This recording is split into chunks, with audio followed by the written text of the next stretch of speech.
2006 कोटींच्या चिक्की घोटाळ्यावरून विधान परिषदेत विरोधकांनी सरकारला घेरलं। मात्र सर्वांचं लक्ष आकर्षित केलं ते मुंडे विरुद्ध मुंडे रंगलेल्या सामन्याला।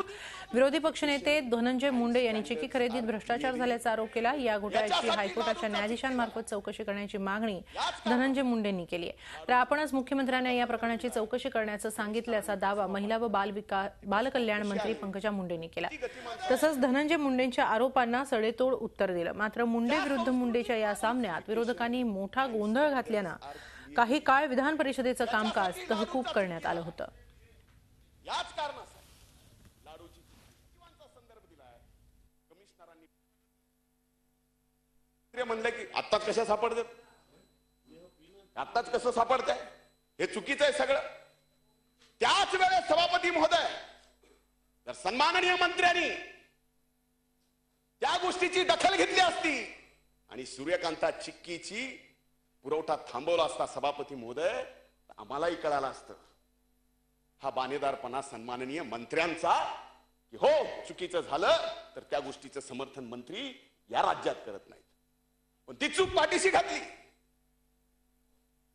पाठीशी घातली आणि नेमकी 2013 मध्ये तयार झालेली चिक्की सभापती महोदय आत्ता वाटप करण्यात आली म्हणून राजगिऱ्याच्या चिक्कीत याच्यासाठी लाडूचा चिक्की झालाय।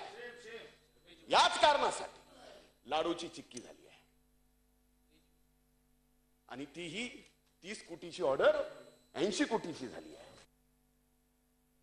ई टेंडरिंग बाबत 19 जानेवारी 2013 ला शासन निर्णयाच्या अनुषंगाने महिला बाल कल्याण विभागाकडून सामान्य प्रशासन विभागाकडे खुलासा मागवला होता की याच्याबद्दलचा त्यांचा खुलासा काय।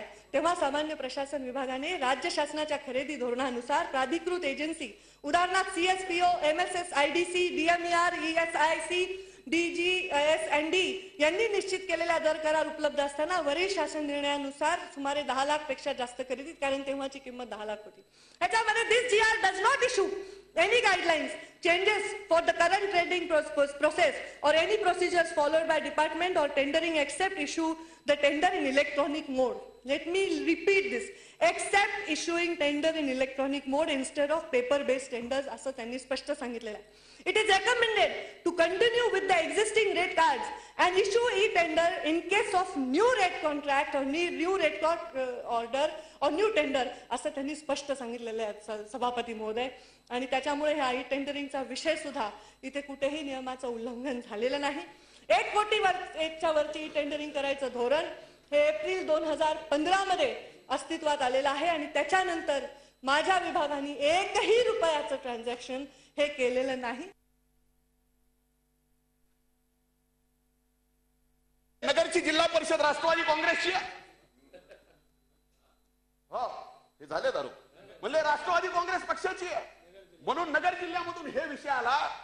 सभापती महोदय, नगर जिल्ह्यातल्या पारनेर तालुक्याचा शिवसेनेचा पंचायत समितीचा सदस्य ज्यांनी ही चिक्की तपासली, ज्यांनी हा प्रकरण बाहेर काढलं तो भाजपचा नाहीये, शिवसेनेचा।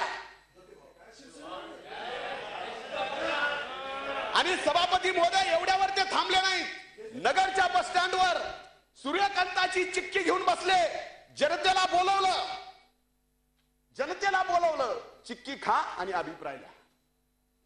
ते अभिप्राय सुद्धा सभापती महोदय जनतेचे सरकार म्हणून आपल्याकडे पाठवतो, सरकारला दाखवा।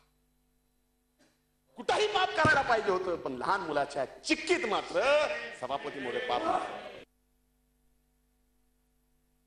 आणि संस्कृतीविषयी कोणीतरी बोललं, संस्कृती ही आपल्या महाराष्ट्राची संस्कृती आहे। एक महिला सक्षमपणे काम करत असताना तिला अशा प्रकारे घेरणं, पायऱ्यावर बसून विभत्सपणे त्याचं निदर्शन करणं, माझं जे घरचं नाव आहे ते माझ्या घरच्यांशिवाय कोणी घेत नाही, त्या नावाने चिक्कीच्या वर पाकिट लेबल करून फोटो लावून माझे प्लॅटफॉर्मवर वाटणं हे महाराष्ट्राच्या संस्कृतीचं काम नाही। महिला कुठल्याही पक्षाची असो, महिला राष्ट्रवादीची असो, भाजपची असो, शिवसेनेची असो, नाही तर कुठली असो, त्या महिलेला अशा प्रकारे अवमानित करणं हे राजकारणाच्या संस्कृतीचं द्योतक नाही। नक्कीच सभापती महोदय। झी 24 तास रहा एक पाऊल पुढे।